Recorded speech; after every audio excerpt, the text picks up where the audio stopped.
I'm going to talk to you tonight about coming out of the closet. And not in the traditional sense, not just the gay closet. I think we all have closets. Your closet may be telling someone you love her for the first time, or telling someone that you're pregnant, or telling someone you have cancer, or any of the other hard conversations we have throughout our lives. All a closet is a hard conversation. And although our topics may vary tremendously, the experience of being in and coming out of the closet is universal. It is scary, and we hate it, and it needs to be done. Several years ago, I was working at the Southside Walnut Cafe, a local diner in town. And during my time there, I would go through phases of militant lesbian intensity. Not shaving my armpits, quoting Ani DeFranco lyrics as gospel, and depending on the bagginess of my cargo shorts and how recently I had shaved my head, the question would often be sprung on me, usually by a little kid. Are you a boy or are you a girl? And there would be an awkward silence at the table. I'd clench my jaw a little tighter, hold my coffee pot with a little more vengeance. The dad would awkwardly shuffle his newspaper and the mom would shoot a chilling stare at her kid. But I would say nothing, and I would seethe inside. And it got to the point that every time I walked up to a table that had a kid anywhere between 3 and 10 years old, I was ready to fight. And that is a terrible feeling. So I promised myself the next time I would say something, I would have that hard conversation. So within a matter of weeks, it happens again. Are you a boy or are you a girl? Familiar silence, but this time I'm ready. And I am about to go all Women's Studies 101 on this table. I've got my Betty Friedan quotes, I've got my Gloria Steinem quotes, I even got this little bit from Vagina Monologues I'm gonna do. So I take a deep breath and I look down, and staring back at me is a 4-year-old girl in a pink dress. Not a challenge to a feminist duel, just a kid with a question. Are you a boy or are you a girl? So I take another deep breath, squat down next to her and say, hey, I know it's kind of confusing. My hair is short like a boy's and I wear boys' clothes, but I'm a girl. And you know how sometimes you like to wear a pink dress and sometimes you like to wear your comfy jammies? Well, I'm more of a comfy jammies kind of girl. And this kid looks me dead in the eye without missing a beat and says, my favorite pajamas are purple with fish. Can I get a pancake, please? And that was it. Just, oh, okay, you're a girl. How about that pancake?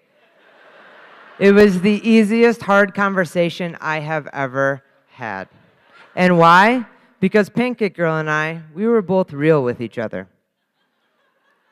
So like many of us, I've lived in a few closets in my life, and yeah, most often, my walls happen to be rainbow. But inside, in the dark, you can't tell what color the walls are. You just know what it feels like to live in a closet. So really, my closet is no different than yours, or yours, or yours. Sure, I'll give you 100 reasons why coming out of my closet was harder than coming out of yours, but here's the thing. Hard is not relative, hard is hard. Who can tell me that explaining to someone you just declared bankruptcy is harder than telling someone you just cheated on them? Who can tell me that his coming out story is harder than telling your 5-year-old you're getting a divorce? There is no harder, there is just hard. We need to stop ranking our hard against everyone else's hard to make us feel better or worse about our closets and just commiserate on the fact that we all have hard. At some point in our lives, we all live in closets, and they may feel safe, or at least safer than what lies on the other side of that door.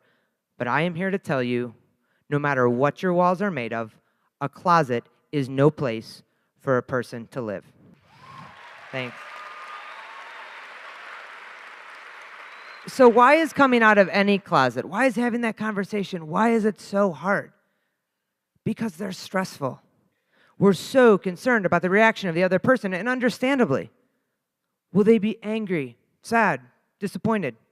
Will we lose a friend, a parent, a lover? These conversations cause stress. So let's geek out on stress for a minute. Stress is a natural reaction in your body. When you encounter a perceived threat, keyword perceived, your hypothalamus sounds the alarm, and adrenaline and cortisol start coursing through your veins. This is known as fight or flight. Sometimes you rumble, sometimes you run. And this is a totally normal reaction. And comes from a time when that threat was being chased by a woolly mammoth.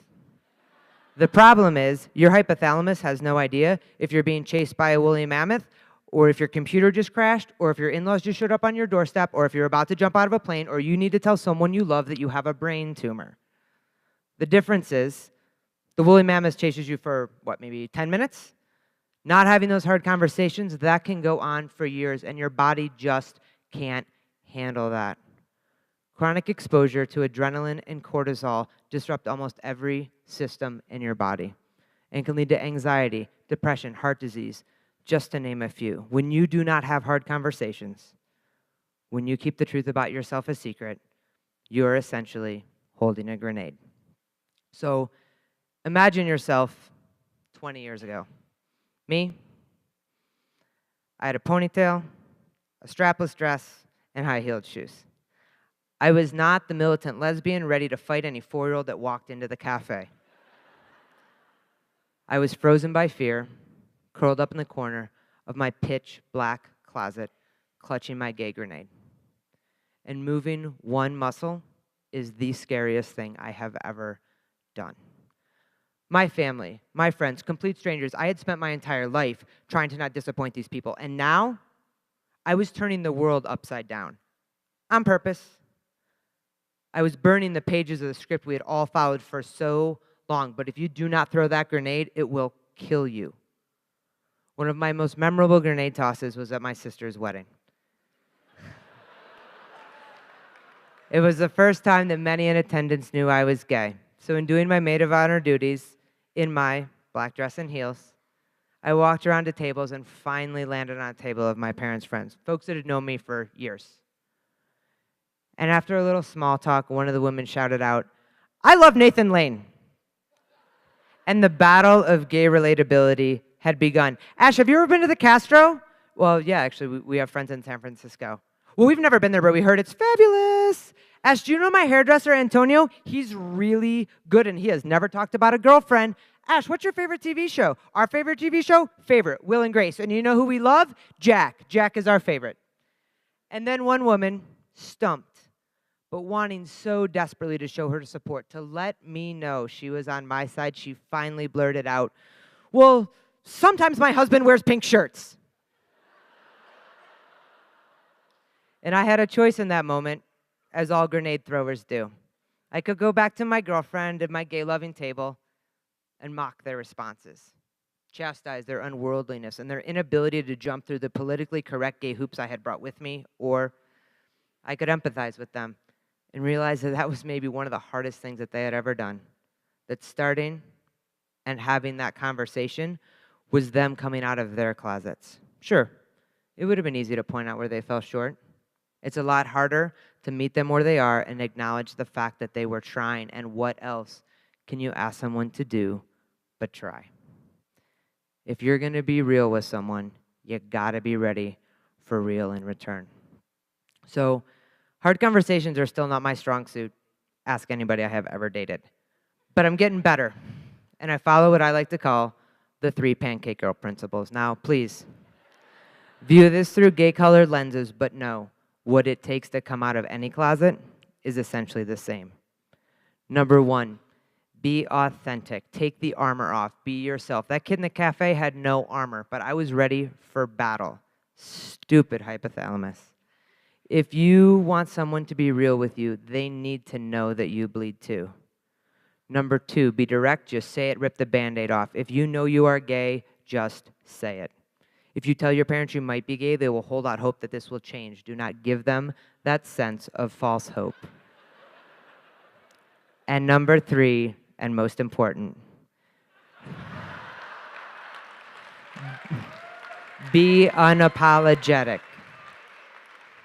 You are speaking your truth. Never apologize for that. And some folks may have gotten hurt along the way, so sure, apologize for what you've done, but never apologize for who you are. And yeah, some folks may be disappointed, but that is on them, not on you. Those are their expectations of who you are, not yours. That is their story, not yours. The only story that matters is the one that you want to write. So the next time you find yourself in a pitch black closet clutching your grenade, know we have all been there before. And you may feel so very alone, but you are not. And we know it's hard, but we need you out here, no matter what your walls are made of. Because I guarantee you there are others peering through the keyhole of their closets looking for the next brave soul to bust the door open, so be that person. And show the world that we are bigger than our closets, and that a closet is no place for a person to truly live. Thank you, Boulder. Enjoy your night.